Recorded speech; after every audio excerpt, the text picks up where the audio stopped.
Hey everybody, Patton here, welcome back to the channel. So it's finally time for my PlayStation Classic review. Now I could have put a review out a long time ago. This system has been out for just a little bit over a month, I believe. But I wanted to give it a chance because of all the bad press and everything it's been getting since the announcement that Sony has made regarding just about everything on the system.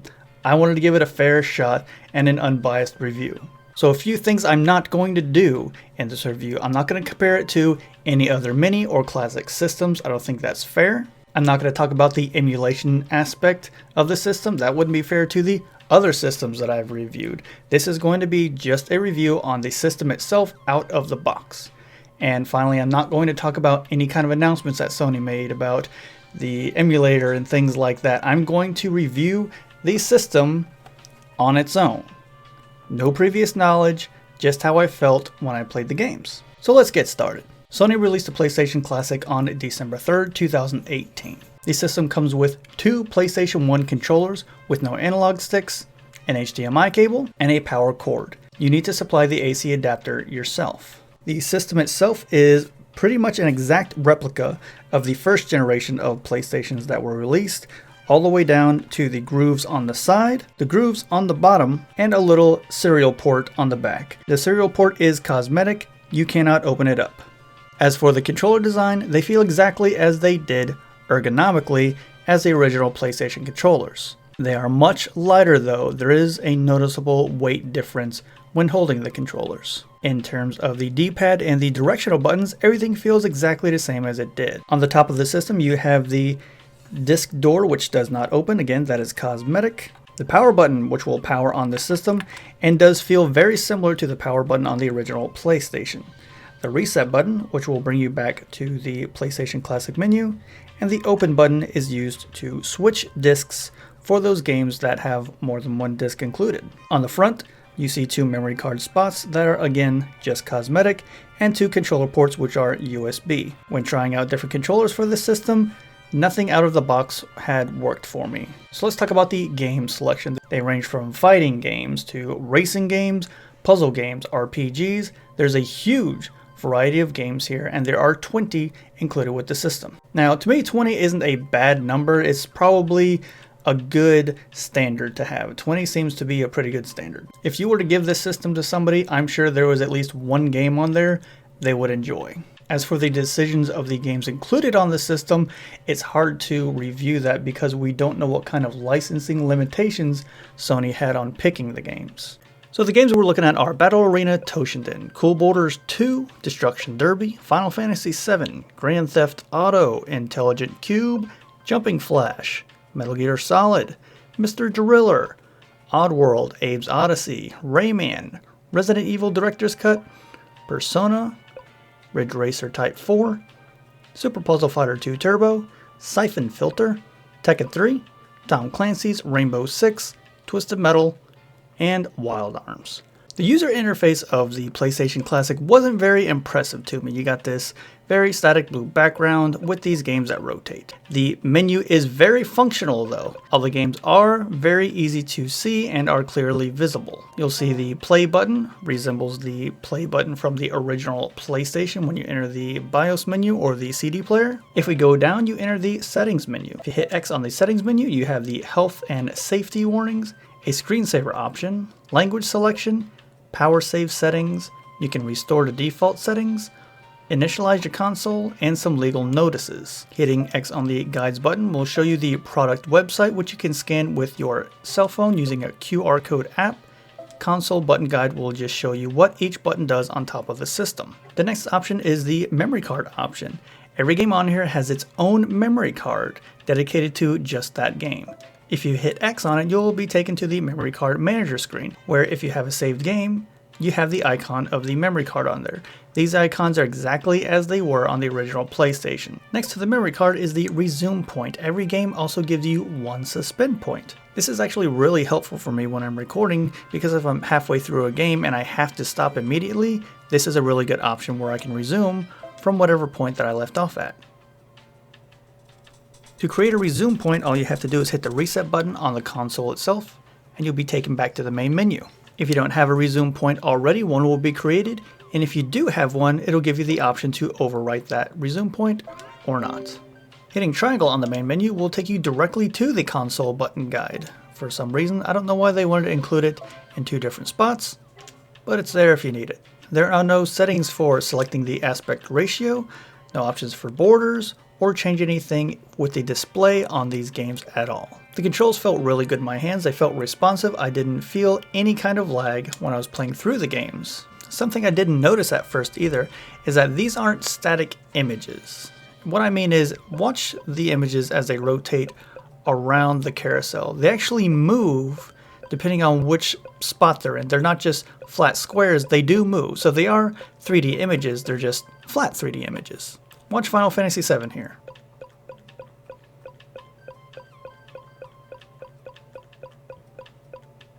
I do like how it rotates.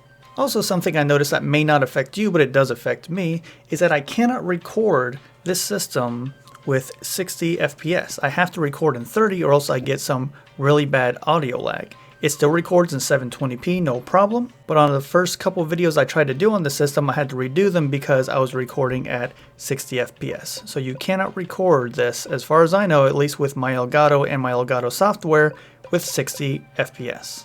The two major questionable choices I had were Mr. Driller and Rainbow Six. I only questioned Mr. Driller because Sony was promoting this system as having great classics, and at least here in the States, I didn't even know Mr. Driller existed on the system. I thought that was a Game Boy Advance game. As for Rainbow Six, that's just a game that has aged incredibly poorly.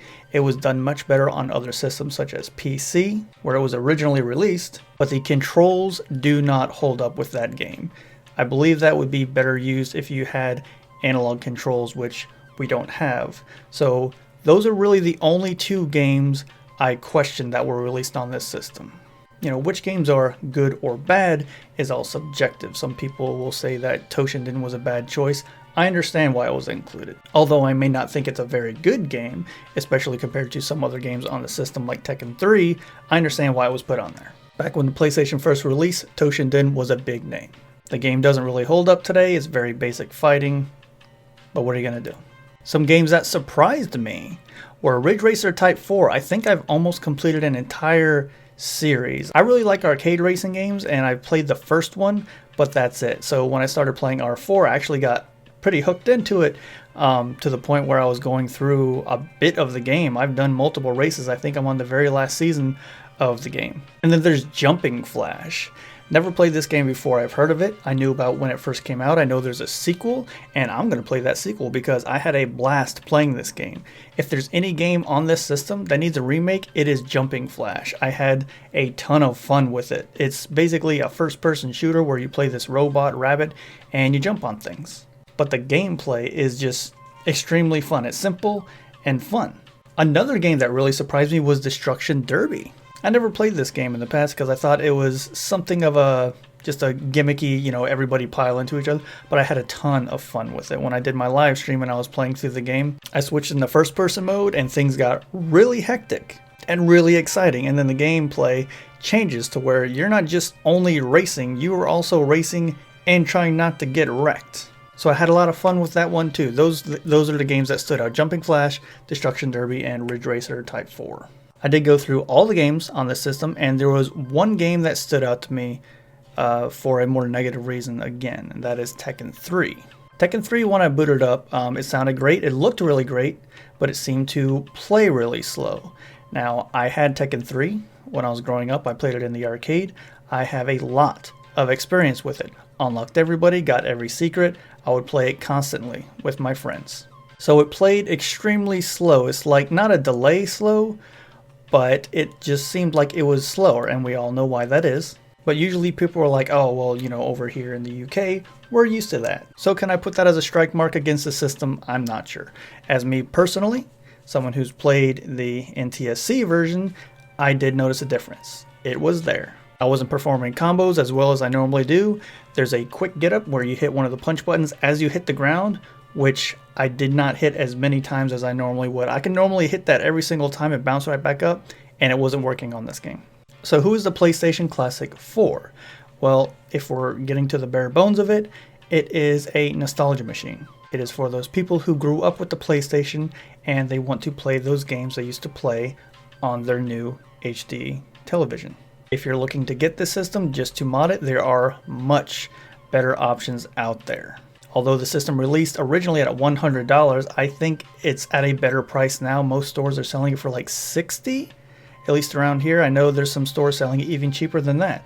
So for that price, why not pick it up? It's actually good. If you're not familiar with the system, these are 20 good games. But overall, I don't think this is a bad system at all. My overall impression was actually very positive with it. I had a ton of fun with this system of the games that I played, and I've actually gone back to this system to play more because I enjoyed it so much. And isn't that the whole reason to put these systems out, is to have people enjoy them? Well, I did. So no, this isn't a bad system. $100 is a little high for a price point, but the nostalgia is there. This reminds me of when I used to play PlayStation games.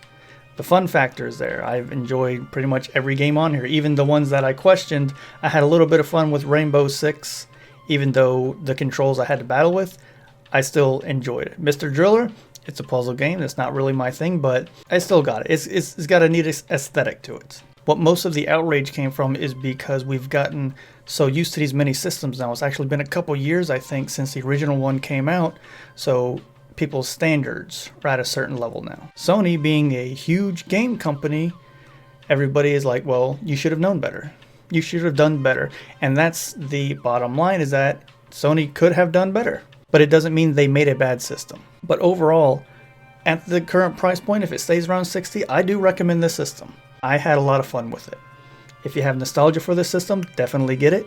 If you're somebody who's interested and you've seen a couple gameplay and you're okay with how everything looks, I suggest you buy it. So that was my PlayStation Classic review. I know it's a little bit later than normal. Let me know in the comments what you thought. Let me know what you guys think of the PlayStation Classic. Once again, I tried to be as unbiased as I could. So thank you all so much for watching, and I will see you next time.